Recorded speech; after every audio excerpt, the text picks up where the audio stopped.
¿Y de qué tiempo estamos hablando? ¿De hace cuándo fundaron esto? Esto fue más o menos, empezando con la antojería hace como 4 años.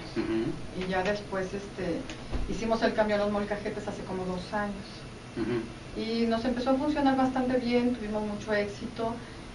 Nada más que ahí tuvimos un inter.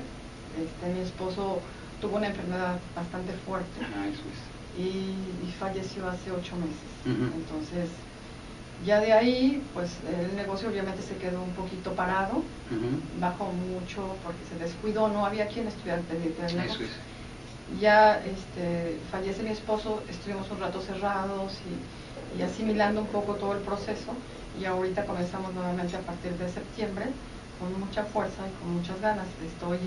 Estoy en el negocio junto con mi socio, que es el chef Roberto Hernández.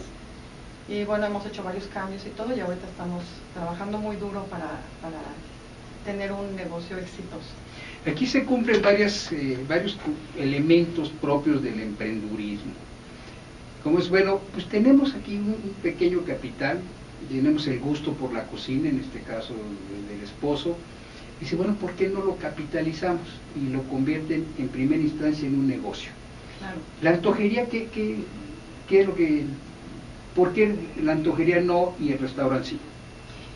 Bueno, empezamos con la antojería y era un lugar muy pequeño, era muy pequeño al principio, y pues vendíamos pozole, pancita, birria, sopes, pero se convirtió en algo muy pequeño. Entonces ya después parte del garage lo acondicionamos para hacerlo más grande, y ahí fue cuando dijimos, bueno, como antojería está bien, pero se limita mucho, entonces vamos a hacerlo ahora como restaurante. Ya, y cuando se les ocurre la antojería, ¿era un negocio, pues aparte de tener otros recursos, o creo que con podemos de alguna manera hacer nuestra vida y pasarla bien? Mi esposo siempre fue comerciante, él tenía un taller en la Colonia del Valle, y después de ese taller agarró un pedacito y también quisimos poner un negocio de carnitas. Funcionó muy bien, pero la afluencia ahí de la gente son muchos oficinistas, entonces pidieron comida corrida, y ahí se convirtió en comida corrida. Nos fue muy muy bien en un tiempo, y ya después, como mi esposo ya empezó con el proceso de la enfermedad a agravarla un poquito, decidimos quedarnos mejor en Contreras, que es nuestra casa, y ahora es su casa también. Muy bien.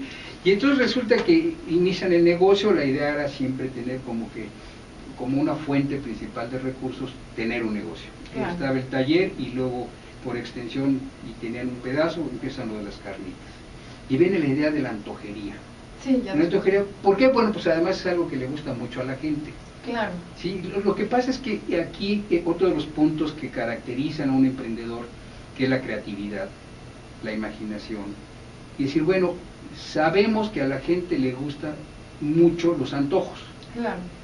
Sí, pero resulta que los antojos pues atrajeron a mucha gente. Sí. Y piensa, bueno, pues ¿por qué quedarnos ahí? Claro. Y entonces viene el brinco.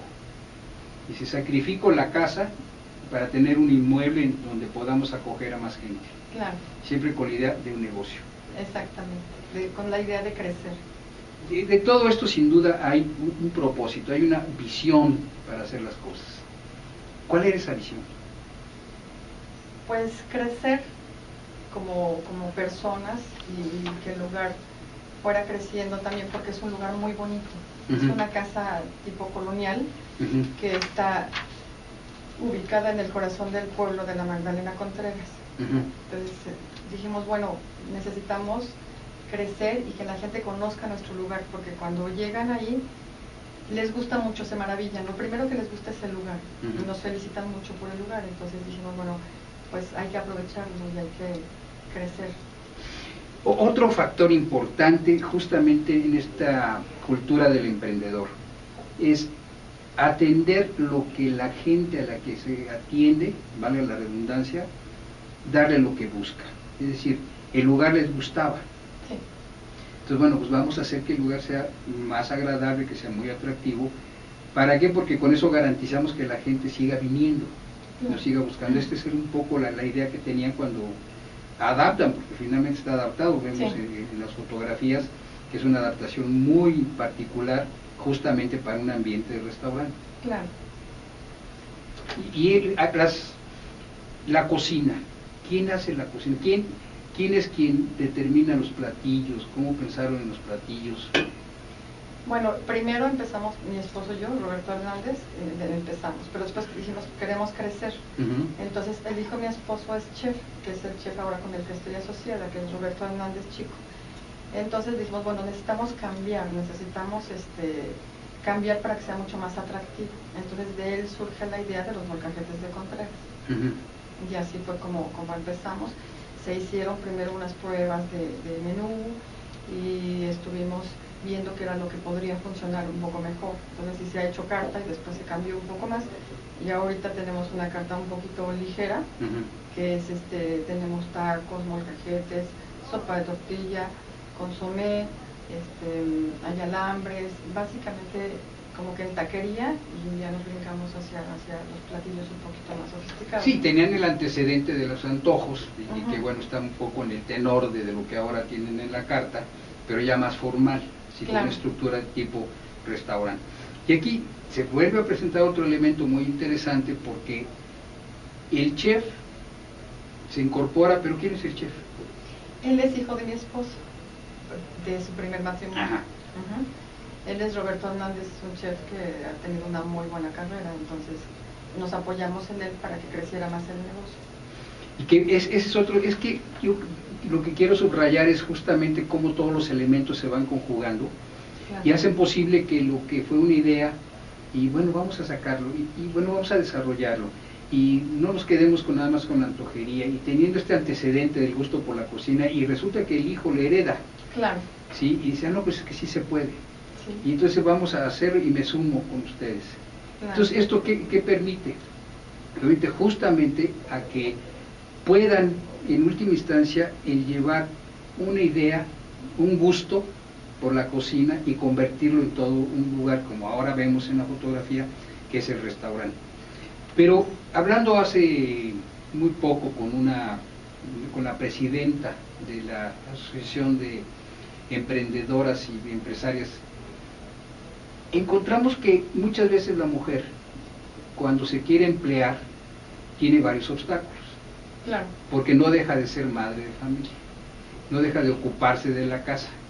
Entonces muchas veces los horarios se convierten en un obstáculo. Si tiene que estar pero 8 horas, o tiene que estar de tal a tal hora, híjole, y además tengo que atenderlo de la casa. Entonces encontrábamos que una alternativa que ha resultado muy positiva ha sido el autoemplearse. Sí. Como creando un negocio. Sí. ¿Es el caso de Alejandra? Sí, definitivamente, y de hecho, o sea, después de que volvimos a reiniciar nuevamente con las actividades, me topé con la red de mujeres emprendedoras y eso me ha ayudado muchísimo a ver un poquito más allá, ¿no? A decir, bueno, creo que estamos en el camino correcto, ahora lo que falta es más publicidad, para que la gente nos conozca, para hacer una empresa muy sólida y muy fuerte, que esa es la idea. Y a ver, me pongo un poco en el lugar de Alejandra. Resulta que tienen esta desgracia de empieza a estar mal el esposo, van juntos haciendo todo, pero pues de repente el 50% tiene un problema, claro, y un problema grave. Y ese 50% empieza a compartirse, y entonces Alejandra ya no solo es el 50, sino resulta que es el 70%. Y de repente Alejandra se encuentra con que es el 100%. El 100%. ¿Qué hace Alejandra en ese momento? Se achica, crece y dice, pues tenemos que salir adelante. Dejó sembrada una semilla y esa semilla se puede convertir en todo un negocio. ¿Ya tiene experiencia Alejandra en esto? No, realmente no mucha.